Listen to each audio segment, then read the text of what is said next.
Watche, and welcome. This is Anne from the Sioux Lookout Practice Consultant Team, and you're listening to the Practice.Support podcast, the one and only show that discusses new practice updates and changes for ISC's Ontario region. Coming to you with acknowledgement to the Anishinaabe Algonquin Nation, whose traditional and unceded territory this podcast is recorded on, and with respect to the different traditional Indigenous territories of Turtle Island that this podcast may find you. On today's show, we have the nurse practice consultant, Janet Lepage. Janet has been a Northern nurse since 2016 and a member of the practice team since 2022. Welcome to the show. Hey, Anne. Thanks for having me today. Today, we're going to talk all about iTacit. That's great, Janet.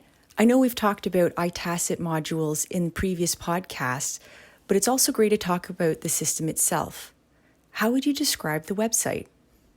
So iTacit is the learning management system that ISC is currently using. We've nicknamed it 2Health. It's an online platform that houses modules, important information for our staff to do their job. We all know that face-to-face learning events are moving to the digital learning environments. When you're in the community, we're often not in the same physical place and time. Every shift is unpredictable, it changes by the minute.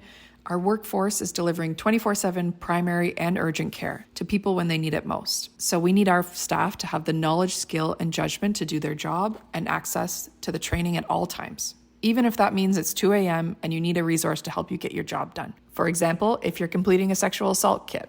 Well, that's really interesting, Janet. Is there any particular reason we shifted to iTacit over live presentations? There's a lot of decisions to getting the right information to the right people at the right time. iTacit allows us as a practice team to send out critical and relevant information to our staff in real time. We can provide a 24/7 available knowledge base for our employees at the touch of your fingertips, on your phone, or on your computer. We can build the right skills you need to do your job in our low resource practice setting. We're trying to create a resource hub for our staff. To make it easier to use, to make it easier to find the information you need, it's usually always in one of two places. It's either on 1Health or now it's on 2Health, which is iTacit. It allows us to access training content from anywhere at any time.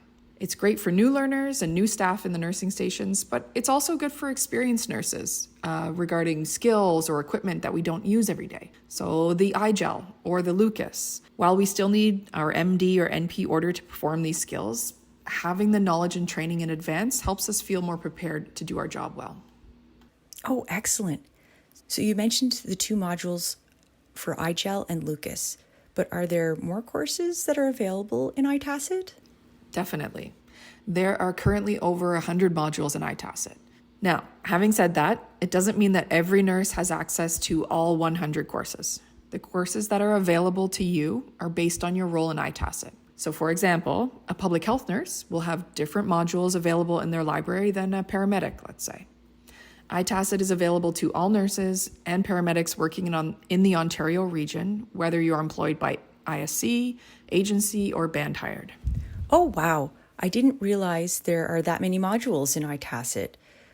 What other kinds of modules and topics are in iTacit? We have everything from your immunization certifications to chronic disease management. There are modules on how to take a health history, how to insert an IO, provide perinatal care. The sexual assault modules are there. There's a module on needle decompression and so much more. An excellent feature is that you can look through the modules as often as you'd like. The information will always be available to you. There are many modules that are coming in the near future. Right now, I'm working on a wound closure module for suturing and staples. There's a chronic injection module coming out, a postnatal care module, a physical restraints module, and so many more. That sounds like an impressive collection of how-tos, Janet. When are the nurses supposed to use iTacit? Any particular times? The way we're using iTacit right now is predominantly for orientation and continuing education. But the iTacit modules can be used as part of your professional development plan or on an as-needed basis as refreshers. We have a variety of optional courses in iTacit that may help in your day-to-day practice. So let's say you're seeing a prenatal patient who's having a hard time getting enough iron in their diet. Our nutrition modules have many culturally appropriate resources and recommendations. You can also access mandatory live sessions on iTacit as well. So it's important to have an up-to-date login and password. So if someone wanted to sign into iTacit, how would they go about it? And what do they do if they've forgotten their password or have been locked out, like often happens to me? It's a simple process. You can either sign up or sign into iTacit by going to www.2Health.iTacit.com.